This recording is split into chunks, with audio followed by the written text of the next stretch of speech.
नमस्कार दोस्तों, कैसे हो आप सभी का स्वागत है हमारे चैनल पर। तो आज हम बात करने वाले हैं डाक विभाग की जो जीडीएस की वैकेंसी है। ये वैकेंसी को लेकर नोटिफिकेशन क्या जारी हुआ है, क्या नोटिफिकेशन जारी है। जो नोटिस जारी हो काफ़ी ज़्यादा वायरल हुए। तो इस नोटिस में क्या इन्होंने जारी किया, तो इसमें सबसे पहले बता दो, ये जो वैकेंसी होती है काफ़ी अच्छी वैकेंसी है, क्योंकि ये 10वीं पास वाली वैकेंसी होती है और इसमें लाखों की संख्या में बच्चे फॉर्म भरते हैं। कितने लाखों की संख्या में बच्चे को फॉर्म भरते हैं, जिसमें आपको नए नियम नए कानून लागू हो चुके हैं। अगर आप लोगों को अभी तक नहीं पता तो आप लोग इस वीडियो को पूरा देखें। तो दोस्तों, आप लोग संपूर्ण चीज़ें, आपको मन में जो डाउट्स हैं, आपके जो मन में कन्फ्यूज़न, वो आप सभी दूर करने वाले हैं। तो चलिए दोस्तों स्टार्ट करें। तो दोस्तों, अगर आप लोगों ने अभी तक हमारे यूट्यूब चैनल को सब्सक्राइब नहीं किया तो चैनल को सब्सक्राइब कर लो, साथ में बेल आइकन दबा लो, जिससे आपको जॉब से जुड़ी रिलेटेड जानकारी समय समय पर मिलती रहे। तो चलिए दोस्तों स्टार्ट करता हूँ और आपको नोटिस दिखाता हूँ। सबसे पहले क्या नोटिस जारी किया गया है दोस्तों, जैसा कि आप लोग दे रहे हैं, government of India ministry communication department post, मतलब पोस्ट ऑफिस, मतलब गवर्नमेंट ऑफ इंडिया। ये गवर्नमेंट के अकॉर्डिंग जो वैकेंसी है इसके, तो ये देखिए, ये जो नोटिफिकेशन था, ये जो 31/7 मतलब 31 जुलाई को 2023 में ये मतलब आपका जो एग्ज़ाम हुए थे, ये तब का नोटिफिकेशन है और इसी का करेक्शन करके वायरल गए। तो अभी तक कोई ऐसी वेबसाइट पे या नोटिस नहीं जारी की गई जिसपे अभी 2024 की वैकेंसी, केवल इसमें क्या है, अभी वैकेंसी को लेकर कुछ चर्चाएं आ रही है। देखिए उन्होंने क्या जारी किया था, उस हिसाब से क्या अनुमान लगता है, इस पर हम चर्चा करें। देखिए जैसे इन्होंने बताया था रजिस्ट्रेशन के लिए, जीडीएस के लिए, तो इन्होंने कितने 3/8 मतलब 3 अगस्त से लेकर 13 तो कितने आपको 20 दिन का, लगभग आपको कितने 20 दिन का समय दिया है। कितने आपको रजिस्ट्रेशन करने के लिए 20 दिन का फॉर्म भरेंगे, और करेक्शन के लिए आप कितने दिन के दिया था, 2 दिन का, 24 से 26 के बीच। तो आपको 20 दिन का फॉर्म भरने का समय दिया, फिर आपको 2 दिन का ये आपको करेक्शन करने का समय दिया। इसका मतलब आप समझे क्या हुआ, जब आपका फॉर्म भरेगा तो आपको 20 से 22 दिन का आपको फॉर्म भरने का समय दिया जाएगा, दो दिन को आपको करेक्शन करने के दिया था।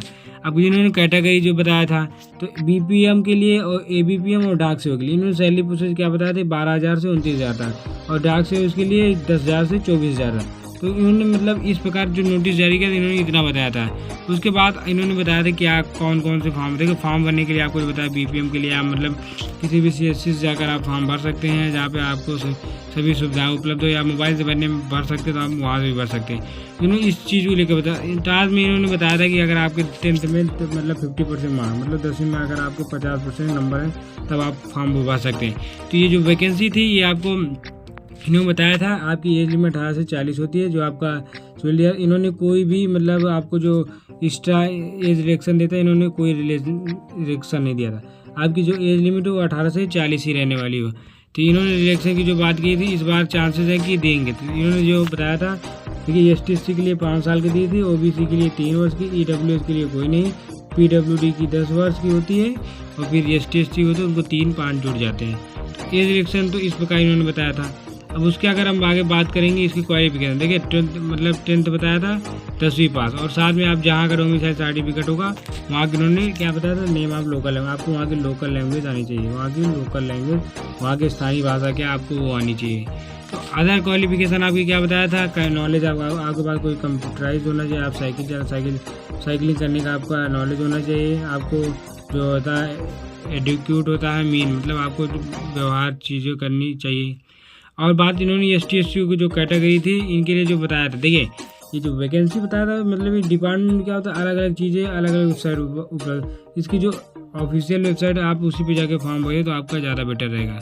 अगर उसके बात करेंगे एबीपीएम बीपीएम डाक सेवक के लिए, देखिए एबीपीएम डीपीएम बात करेंगे इसमें, तो जो कैटेगरी की जो सेवाएं होती हैं, इनमें जो वैकेंसी होती है इस प्रकार डिवाइड करते हैं कि लो विजन, जो मतलब जो आंखों से मतलब फिजिकली हैंडीकैप, इनके लिए काफ़ी छूट देते हैं। तो आपको जो मतलब 10th मतलब आप 10वीं पास है तो आप फॉर्म को भरेंगे। तो इन चीज़ों को लेकर ये पहले था, जैसे इनको पॉइंट दिया था, ग्रेड पॉइंट A1 के लिए 10 पॉइंट था, A2 के लिए 9, B1 के लिए 8, B2 के लिए 7। तो मतलब क्या है, इस प्रकार इनको ग्रेड दी जाती है, ग्रेड के अकॉर्डिंग उनको भी बताया जाता है।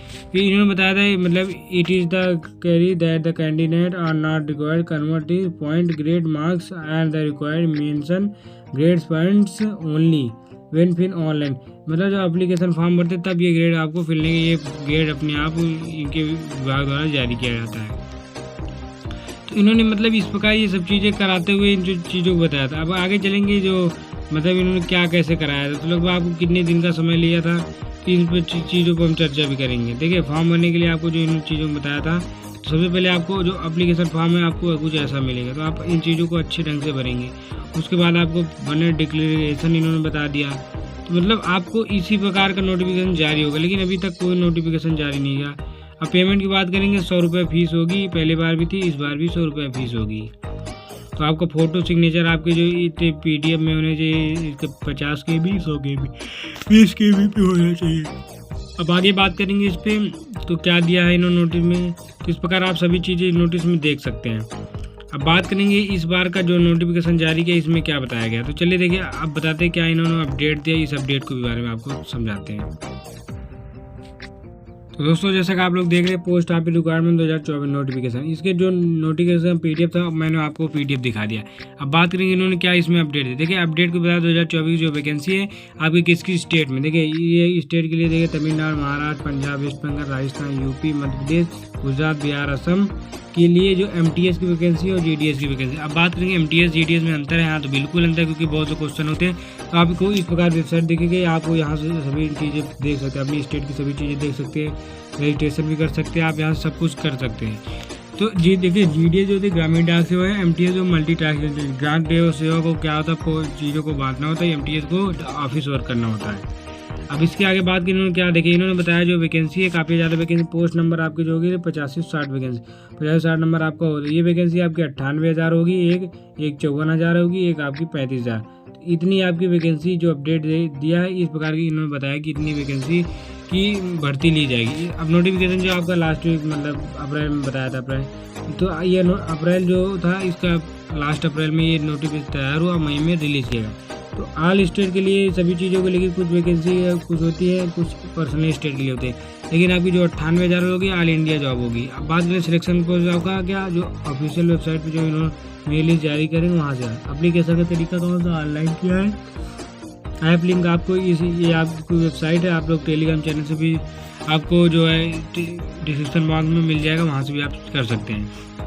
जो वैकेंसी होगी आपकी पोस्टल असिस्टेंट की होगी, सॉर्टिंग असिस्टेंट की, पोस्टमैन, मेल गार्ड की, MTS की एवं डाक सेवा की होगी। आपकी एज में 18 से 25, 18 से 27, 18 से 40 होगी। OBC वालों को 3 वर्ष, ST वालों को 5 वर्ष और फिजिकली हैंडिकैप्ड को 10 वर्ष। अब बात करेंगे कि इसमें सैलरी देखिए, पोस्ट असिस्टेंट की जो होगी 25,000 से लेकर 81,000 तक होती है। सॉर्टिंग असिस्टेंट की जो सेम हो, मतलब इनकी भी इन दोनों की सेम होती है। पोस्टमैन लेवल 3 की 21,000 से लेकर 69,000 तक होती है। मेल गार्ड की 21,000 से 69,000। MTS जो होती है 18,000 से 56,000 तक वैकेंसी होती है। MTS के लिए आपकी 10वीं पास है तब भी आप फॉर्म भर सकते हैं। पोस्टमैन मेल गार्ड के लिए 12th पास होना बताया है, लोकल लैंग्वेज तो ऐसा नहीं है। MTS के लिए 12th पास होती है, पोस्टमैन के लिए 10वीं पास होती है। और पोस्टल असिस्टेंट के लिए आपकी ग्रेजुएट होनी चाहिए प्लस आपका कंप्यूटर नॉलेज होने।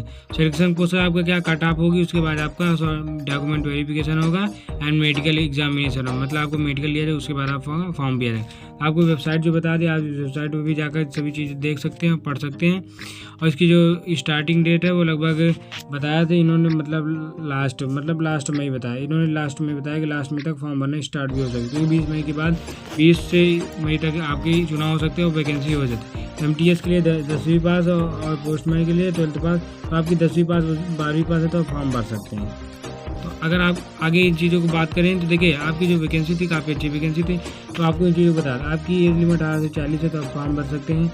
आपका डोमिसाइल सर्टिफिकेट होना चाहिए, आधार कार्ड होना चाहिए आपके पास, पैन कार्ड होना चाहिए, passport size photo, signature and आपको mark and certificate, character certificate and income certificate and आपका कास्ट सर्टिफिकेट आपके पास, इन चीज़ों को डॉक्यूमेंट्स होने चाहिए। डोमिसाइल सर्टिफिकेट 2024 का बना होना चाहिए और साथ में आपकी जो मार्कशीट और आधार कार्ड में आपको same name same date of birth होने की, मतलब कोई करेक्शन करने की चांस नहीं। अगर करेक्शन करते हो तो आपका रजिस्ट्रेशन नंबर रद्द कर दिया जाए।